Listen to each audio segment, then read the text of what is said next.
কবিতা collage হারিয়ে যাওয়া।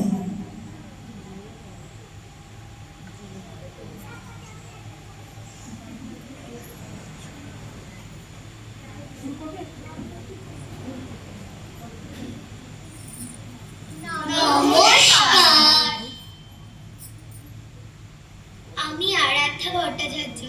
আমি পায়েল ভট্টাচার্য। আমি পুষ্পিতা রায়। আমি আফরিন মণ্ডল। আমি আরাধ্যা হালদার। আমি নীরজা কর্মকার। আমি আয়ুষী বিশ্বাস। আমি জয়দীপা রায়। আমি সোনাক্ষী দে। শুরু করছি রবীন্দ্র কবিতা কোলাজ হারিয়ে যাওয়া।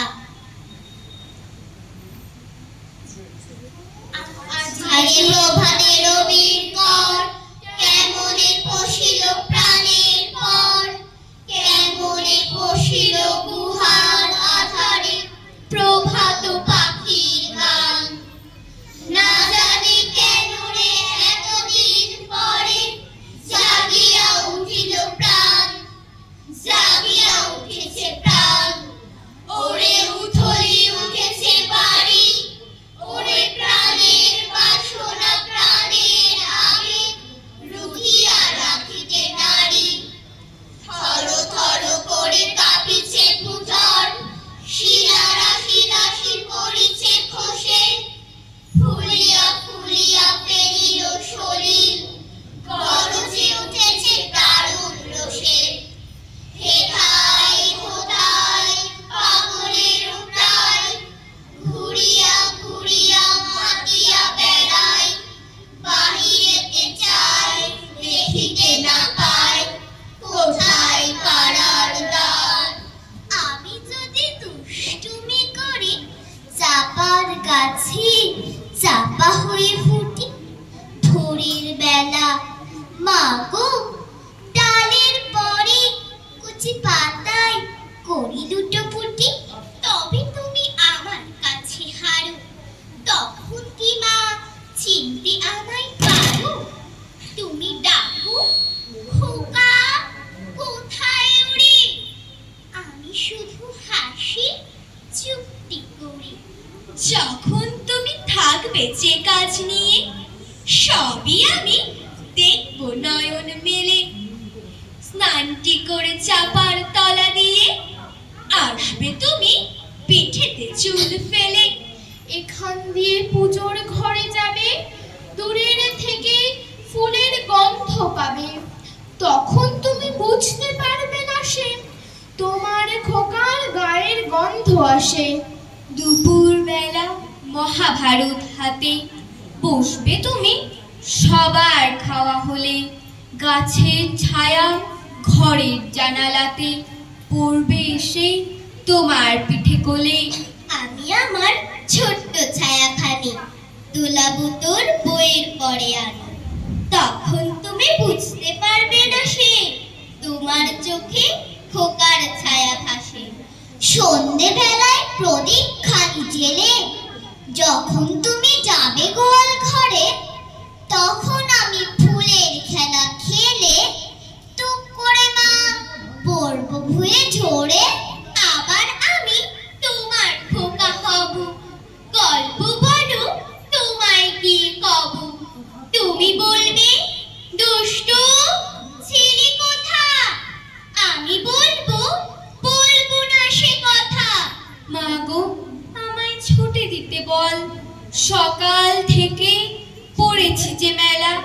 এখন আমি তোমার ঘরে বসে করব শুধু পড়া পড়া খেলা। তুমি বলছো দুপুর এখন সবে, না হয় যেন সত্যি হলো তাই। একদিনও কি দুপুর বেলা হলে বিকেল হলো মনে করতে নাই? আমি তো বেশ ভাবতে পারি মনে, সূর্যি ডুবে গেছে মাঠের শেষে। বাগদি বুড়ি চুপড়ি ভরে নিয়ে শাক তুলেছে পুকুর ধারে এসে। আধার হলো মাদার গাছের তলা, কালি হয়ে এলো দিঘির জল। হাটের থেকে সবাই এলো ফিরে, মাঠের থেকে এলো চাষের দল। মনে করে না উঠল সাজের তারা, মনে করে না সন্ধে হলো যেন রাতের বেলা। দুপুর যদি হয় দুপুর বেলা, রাত হবে না কেন? ৭ ৮ ২৭। আমি বলেছিলাম বলে গুরু মশাই আমারও পরে উঠল রাগে জ্বলে। মা গো, তুমি ৫ পয়সায় এবার রথের দিনে সেই যে রঙিন পুতুলখানি আপনি দিলে কিনে। খাতার নিচে ছিল ঢাকা। দেখালে এক ছেলে, গুরুমশাই রেগে মেগে ভেঙে দিলেন ফেলে। বললেন, তোর দিন রাত্রির কেবল যত খেলা, একটুও তোর মন বসে না পড়াশুনোর বেলা। মাগো, আমি জানাই কাকে, ওর কি গুরু আছে? আমি যদি নালিশ করি এক্ষুনি তার কাছে।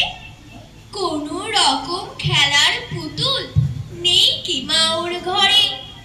সত্যি কি ওর একটু মন নেই পুতুলের পরে? সকাল সাজে তাদের নিয়ে পড়তে গিয়ে খেলা, কোনো পড়ায় করেন নাকি কোনো রকম হেলা। ওর যদি সেই পুতুল নিয়ে ভাগেন কেহ রাগে, বল দেখি মা ওর মনেটা কেমন তর লাগে। ছোট্ট আমার মেয়ে সঙ্গিনীদের ডাক শুনতে পেয়ে সিঁড়ি দিয়ে নিচের তলায় যাচ্ছিল সে নেমে। অন্ধকারে ভয়ে ভয়ে থেমে থেমে, হাতে ছিল প্রদীপ খানি, আঁচল দিয়ে আড়াল করে চলছিল সাবধানে। আমি ছিলাম ছাতে, তারাই ধরা চৈত্র মাসের রাতে। হঠাৎ মেরে কান্না শুনে উঠে দেখতে গেলেন ছুটে। সিঁড়ির মধ্যে যেতে যেতে প্রদীপটা তার নিভে গেছে বাতাসেতে। সুধাই তারে, কি হয়েছে বামি? সে কেঁদে কয় নিচে থেকে, হারিয়ে গেছি আমি। তারায় ভরা চৈত্র মাসের রাতে ফিরে গিয়ে ছাদে, মনে হলো আকাশ পানে চেয়ে আমার বামের মতোই যেন অমনিকে এক মেয়ে। নীলাম্বরের আঁচল খানি ঘিরে দীপ শিখাটি বাঁচিয়ে একা চলছে ধীরে ধীরে। নিত্য যদি আলো, যদি হয়